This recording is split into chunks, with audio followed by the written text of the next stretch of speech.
My next guest is an author, speaker, priest, social entrepreneur, and founder of the Nashville-based Thistle Farms, which is a sanctuary to heal, empower, and employ female survivors of human trafficking, prostitution, and addiction. On a larger scale, her life and business have been dedicated to the movement of women's freedom and being a justice warrior.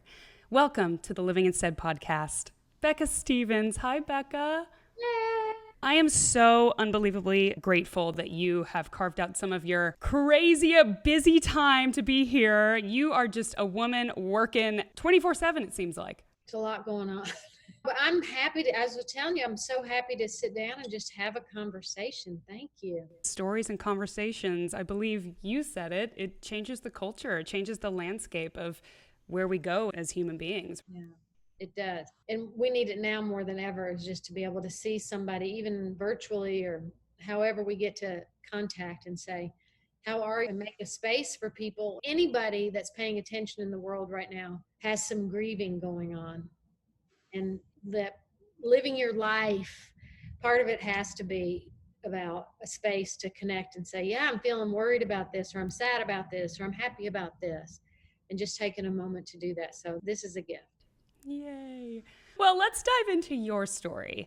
You experienced some pretty traumatic events very early on in your life. I get a lot of fans reaching out to me because I like to spread light and love and positivity, and they are very honest with their struggles that they're going through, and maybe they don't have a happy home life or something traumatic happened to them. And they're always asking for love, healing, what should I do? And I want to hear how you got through what you went through.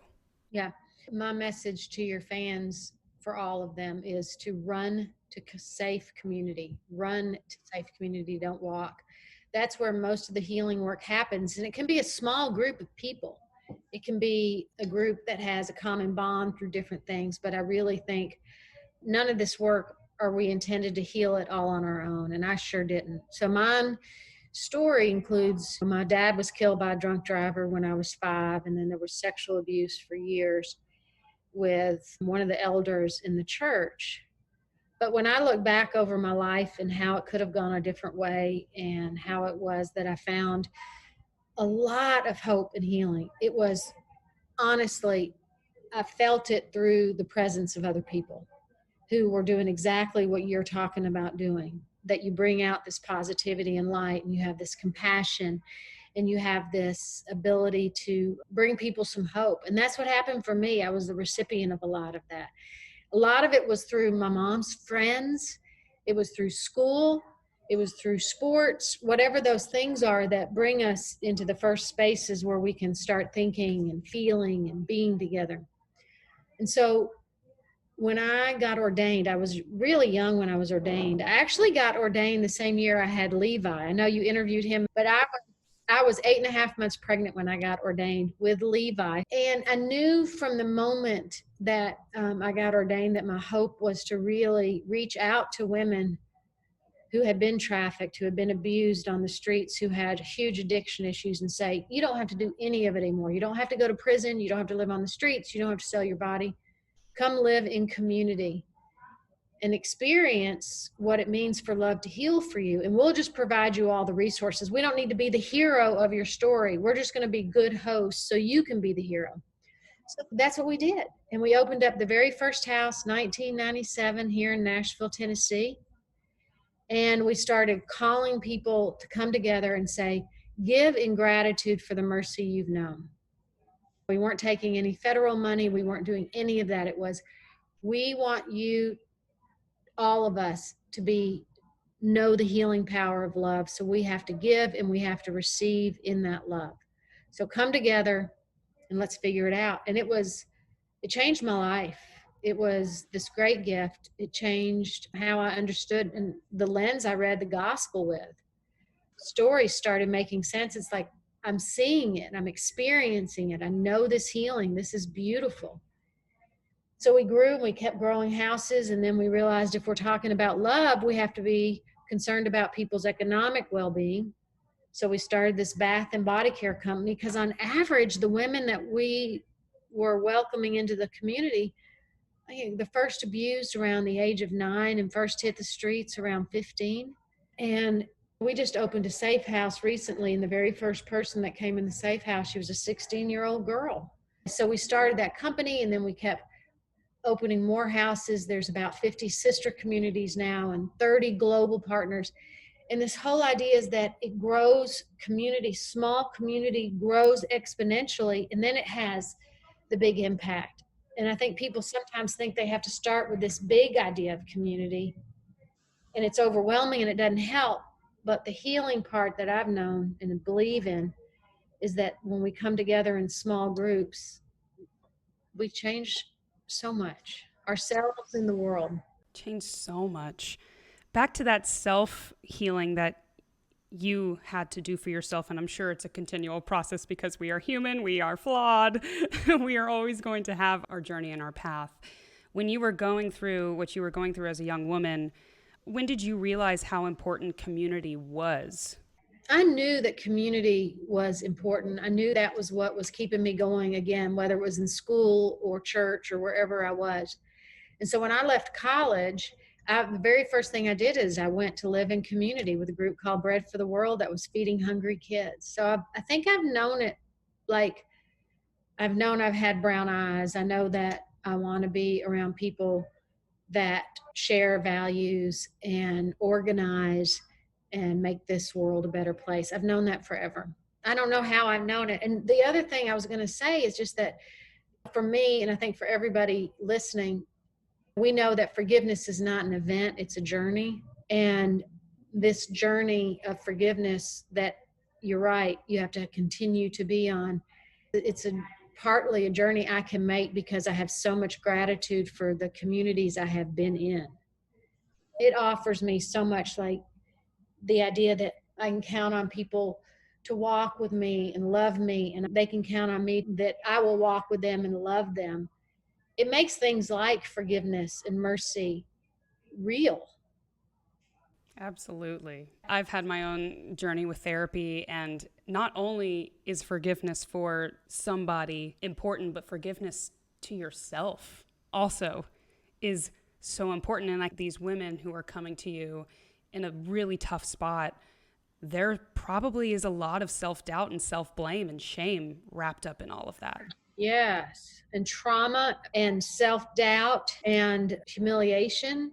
And there's also this thing of you're not coming in just with emotional stuff. There's a lot of actual physical reality barriers to keep them from like to get to a community, to get to freedom, to get to forgiveness. You think about, you have a criminal record. We put women in prison all the time who are victims. We do that. So women are victimized long before we criminalize them, or we make sure that they have so many barriers they could never get a driver's license back, or they could never own a home or get custody of their children back. So there's these other things that continue that shame and that fear and that anger by the blocks in the systems that are somewhat unjust towards women who are survivors. So our goal has always been to say, what does it look like to remove those barriers so that you can find those spiritual gifts? Like, how can we help it where we can help pay back court fines? We can help expunge your records so you can see your children. Whatever it is that we need to be able to do, that's part of our goal, is to say these really practical things that are very loving help the spiritual healing happen. Oh, that's so good. That's so good because all of us have a gift. We've all been born with amazing spiritual gifts. And the world noise starts to pile up. All of these narratives you think that you are, all these things you're told as a young person, and then you grow and you start to live around those false narratives, and then all of the wounding happens, and then your financial situation, all of that starts to pile on, and it seems you can either drown in it, which I've definitely been in seasons of my life where I felt like I was drowning in all of my stuff, but I think it goes back to that gratitude, that path of gratitude and forgiveness for yourself. And that's what you guys provide, which is such an amazing thing. And it's also having conversations about it. It's being open about it. It's redefining. And what you just said, how do we shift the narrative? How do we shift the cultural landscape of how we see and treat these women? And I think that we have. I think that's already going on. I think some of that shifting has happened. I mean, back When we first opened the very first house, if you think 23 years ago, nobody was talking about a 16-year-old girl as being trafficked. We named her all kinds of stuff, horrible stuff, and dismissed her, put her in detentions, and graduated her to prison. That's not happening anymore. I really believe the 5 women who came into Thistle Farms and grew a movement for women's freedom around the country, around long-term housing first programs, they have changed some of that language.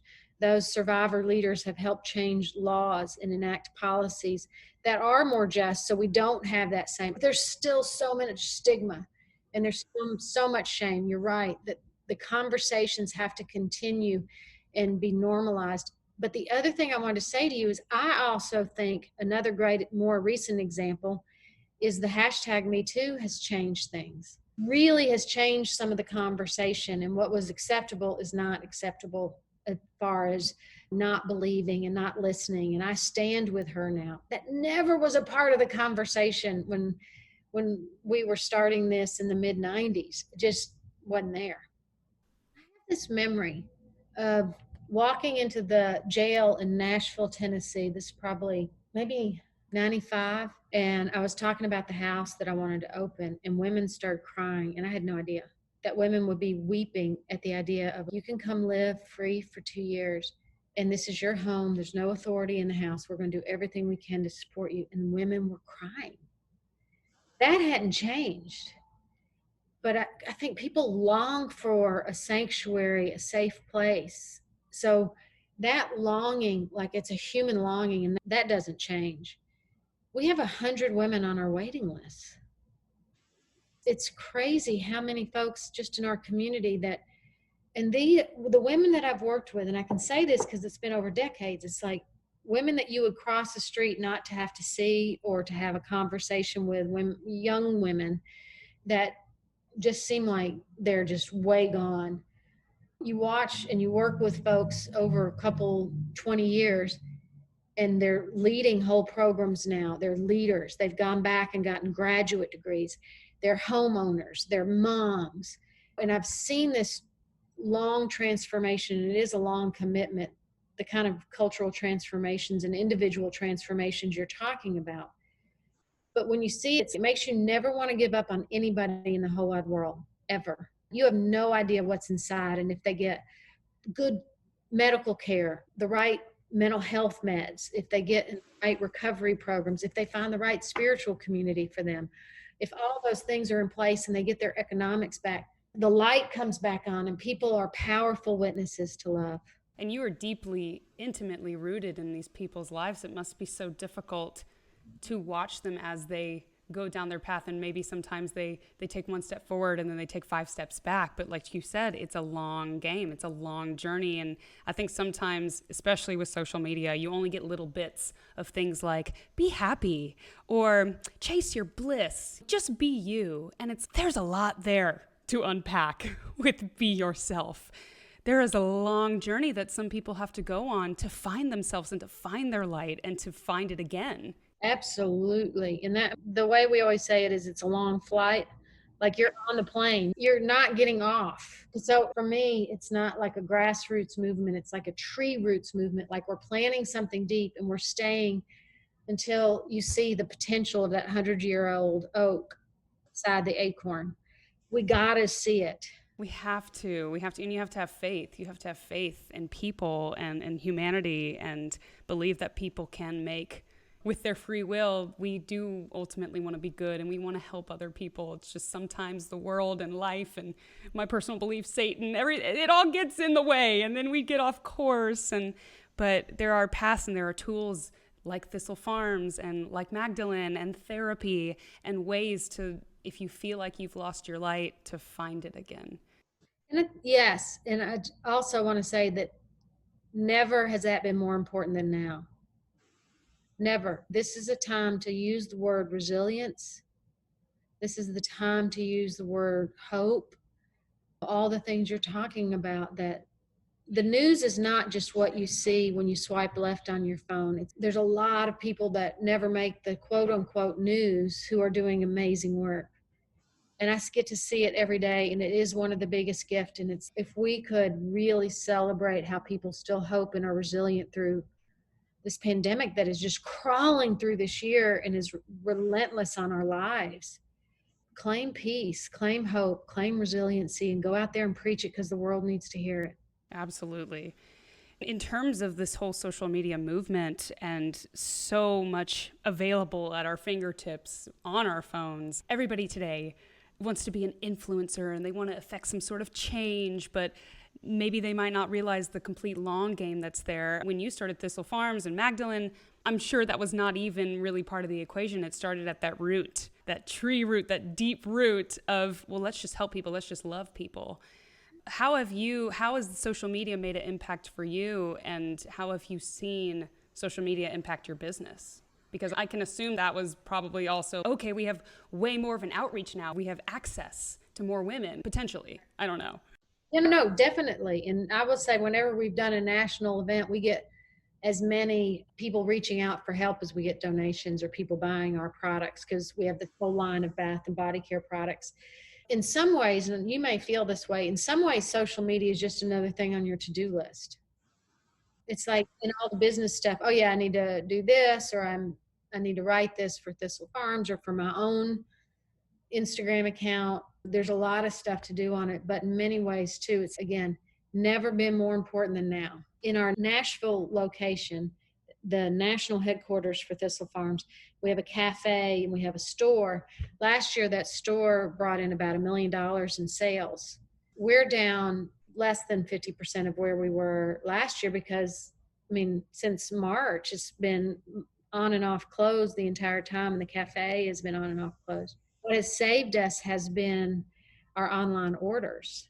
And a lot of that happens through. I'm burning my Thistle Farms candle now, everybody. Go look at the products. Oh, look at that mug. There's so many things to choose from, guys.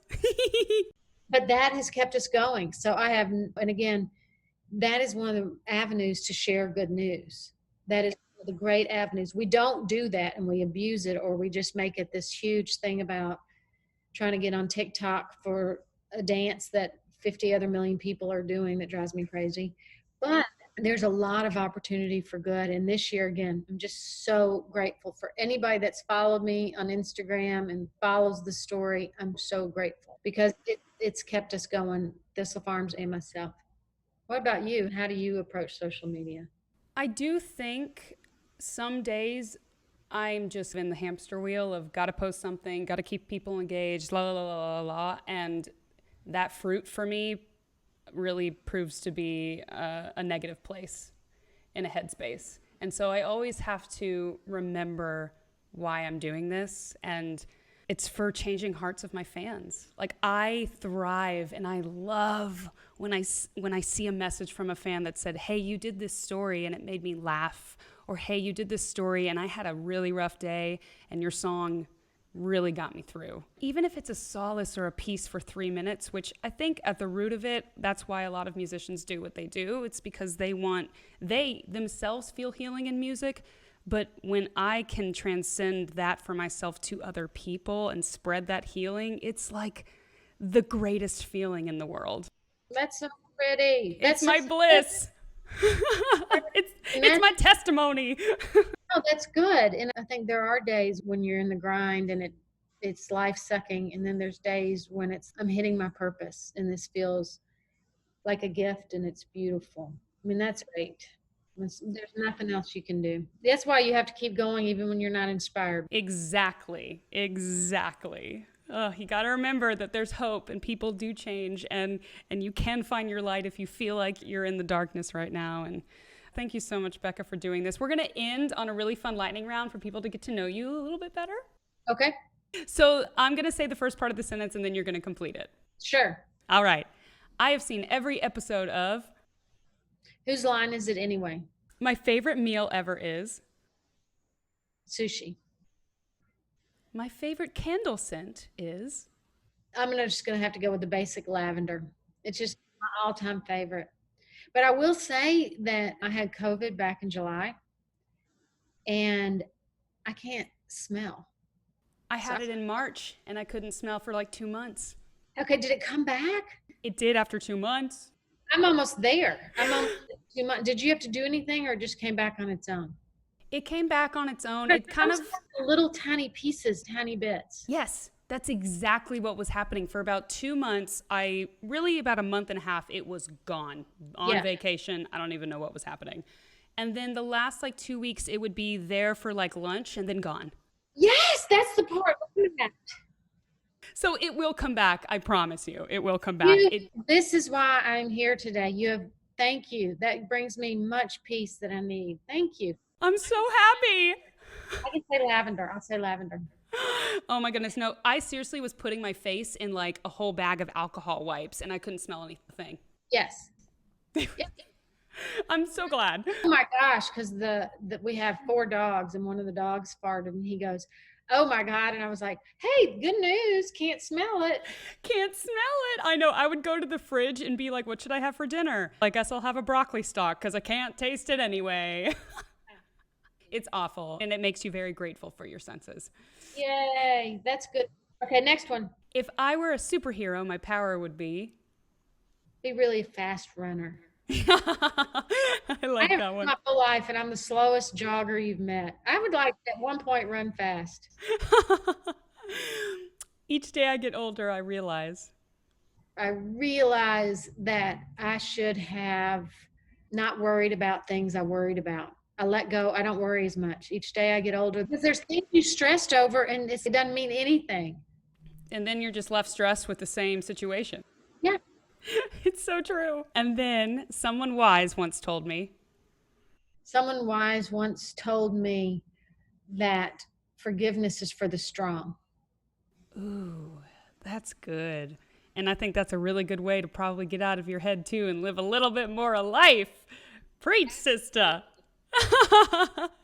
Thank you, Becca, so much for doing this. There's so much wisdom in this podcast and your testimony and your story and what you've done with your journey and your wounds and your traumas and turned that into healing for yourself, not only for yourself, but for so many women is such an inspiration. And you spread the light and you're an inspiration for me to go spread the light. So thank you. You're welcome. And thanks for having me and tell all your fans to buy our stuff online. Yes. Thistle Farms, y'all. Come by and see us sometime. And thank you. Love, love. Of course. Thank you.